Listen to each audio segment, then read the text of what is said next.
Okay, now I mentioned to you earlier that last year when we were visiting the Royal Society in London, I got to hold Newton's Principia in my hands, which really blew my mind. And I am really fascinated with the period of time kind of between Newton and Galileo, or between Galileo and Newton in order. So Galileo published Sidereus Nuncius in 1610, and then he published the Dialogo, which is the later book just before he died in the 1630s. And then Newton's Principia is until 1687. And so in between, there's still, I mean, even after Newton, including Newton, there's still a lot of astrology going on, and today too, but a lot of astronomical observation was in the service of astrology, okay? There was kind of a different branch trying to use astronomy as a physical laboratory, trying to figure out what ultimately became Newton's theory of gravity. But we shouldn't forget that he was quite interested in things mystical as well.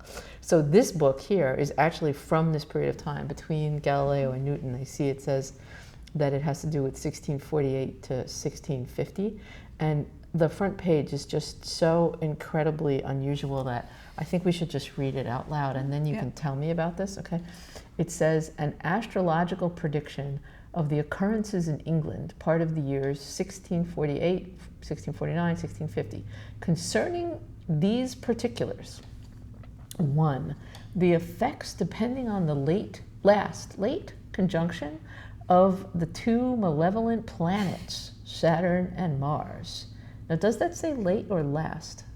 I think it's late. It's late. Okay, so the effects depending upon the late conjunction of the two malevolent planets, Saturn and Mars. Number 2, what success may be expected from the present intended treaty between His Majesty and the Parliament? Okay, then number 3, the standing or falling of this Parliament and the army under the command of His Excellency, the Lord Fairfax.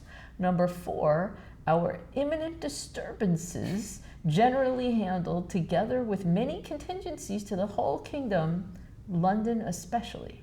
And then number 5, the second to last here, the product of the Scots army. This is all from astrology, right? Yes. Okay. With some observations upon Duke Hamilton's nativity, so a birth controversy perhaps. What may succeed the apparition of 3 suns in Lancashire, seen of many, the 28th February last? I don't know what 3 suns means. Maybe we can turn to that page, chapter 6. But anyway, where did this come from? What is this? It's pretty compelling, right? Yeah. You buy this book and you you can learn all about it. It's so short, too. Yeah.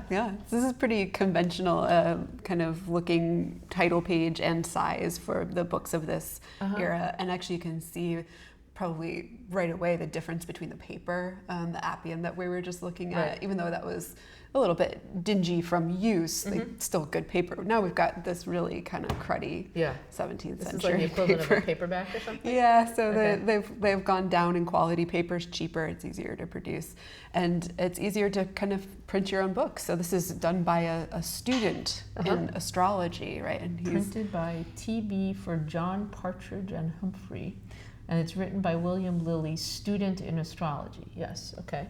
So they're you know, as a great industry kind of taking off at this point. You can sell a lot of books, and you can tell they make a stab right at their market there. They say, you'll know especially what's going to happen in London. Right. I'm thinking maybe this book sold a few copies in London. Sold a little bit more in London, So how many copies of something like this might have been printed? This is now we're getting into something that's not quite for people with no money, but it doesn't have to be for people with big, giant money. Is that right? This would be pretty affordable. So it is knowable exactly how many copies were printed. There are a lot of products that trace this kind of early modern period but it's not, of printing. It's not 100, it's more. Probably much more. Yeah. Okay. And it would have been relatively affordable. So you probably would have purchased something like this without covers. And maybe if you wanted to add it to your home library and you were that kind of class of person, you could commission. But otherwise it would be more like a thick pamphlet. Yeah, almost. maybe a pamphlet that maybe never got bound. Will we damage it if we try to find out what's going to succeed the apparition of 3 suns in Lancashire? Let's try to find out. Number 6. I want number 6. And I love the typography of this page too. some real feeling into it all. They've put these spacers between the caps on suns and italicized different things. So you can really read it with feeling. Not just the sun. Yeah. Read suns. So let's see if we can find out what happens with the suns. Oh Thankfully, my goodness. this one is in English. It is. It is still not the easiest to read. But we have to find number 6, which I imagine must be toward the end. I hope. Do I see any running titles? Nottinghamshire. Let me go backwards a little. Yep. Ooh, the paper is very thin.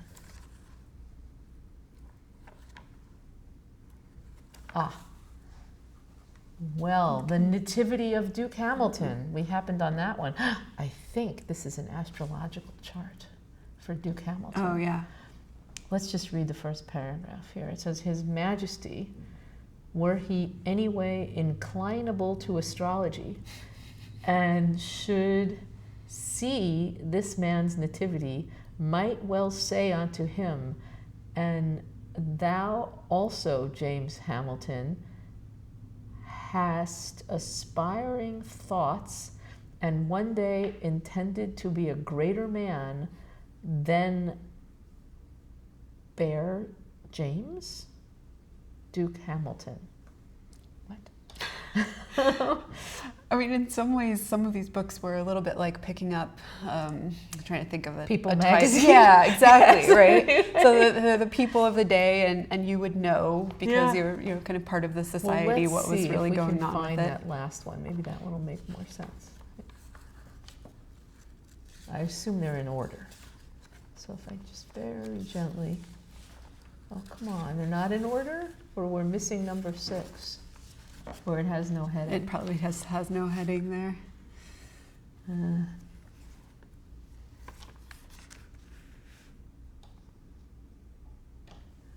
We're not going to find out about the 3 sons. Oh no. Whoa, this gets very complicated. In regard, the 3 superior planets are all under the earth and all retrograde, and that Saturn is in opposition to the sun, both the sun and the moon peregrine, the moon falling into the 8th house, ergo the luminaries shall not design or do in present or in future any royal dignity onto this duke. So this is some sort of specific political prediction.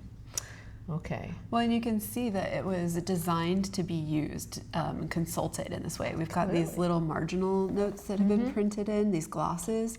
So you might be flipping through and you want to figure out, where is that part about the Duke? The notes are pretty amusing. It says, Hamilton, unthank-full to the king and kingdom. Not good, Mr. Hamilton. No. All right. And then here, judgment on his nativity. Yeah, it's like pre-highlighted for you. Right. The cliff notes in the margins. Okay. So you could get very quickly to. And then this is somebody's copy in which they made all these weird inscriptions. Yes. Which don't appear to be in English. That's in not English. No, certainly. What is that? Arabic? Greek? No, it's Greek. It's some of it is kind Greek. of crude Greek. It's like maybe a shorthand. Maybe it's some kind of astrological cipher? Calculation. A cipher. Yeah, let's go with that. Okay, let's find the cipher expert at Harvard and find out what that is. It's pretty odd. Wait a minute, isn't that what's his name? The Tom Hanks character in the movies. We need the guy from what's his name? The guy from the Da Vinci Code. Somebody help me. Dan Brown. Dan Brown wrote the Da Vinci Code, but the guy in it. I don't know.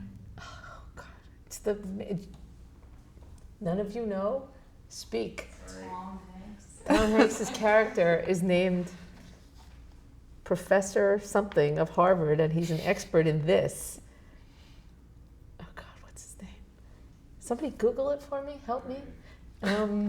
His name is Jack Ryan. Yes, I think his name is. No, Jack Ryan's the Navy guy. That's the other books. That's Tom Clancy. No. That's Indiana Jones. Yeah, help me, Con. Because that's who we need here. It's really strange. Tom Hanks, Professor. It's in Da Vinci Code and Robert Langdon.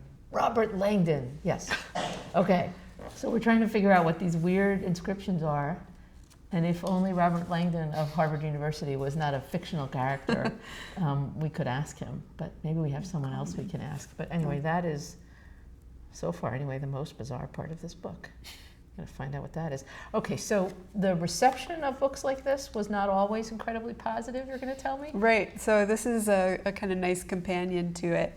It's printed just a little bit later, and is a takedown of books exactly like this and of people interested in it. So its title is the reason we call some of the things that have been written about the books of this period the short title catalog. We shorten up some of these. This whole thing is the title? The whole thing is the title. Oh, it's the style of the time, right?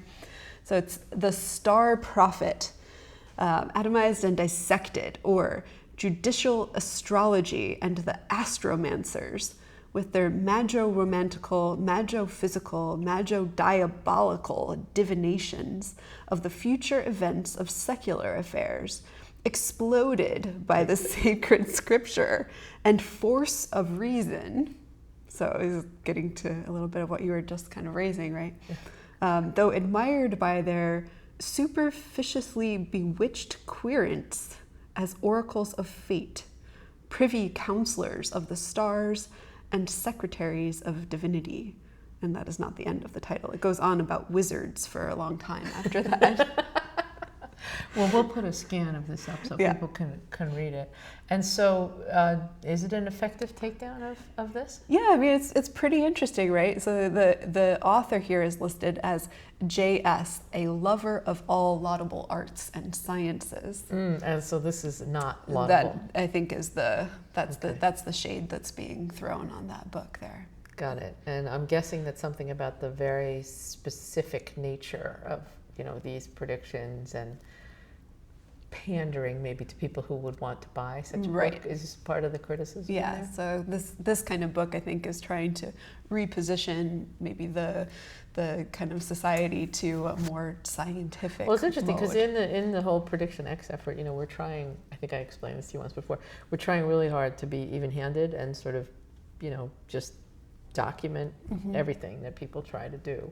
But it is certainly interesting to see that there was controversy between a sort of reason-based approach over here, or at least a claimed reason-based approach, and a very astrological approach over here. But next week I actually get to go get my horoscope done. I so heard that we'll in find Salem. out. Yes, we'll find out. Great. We'll find out what's potentially in store for me.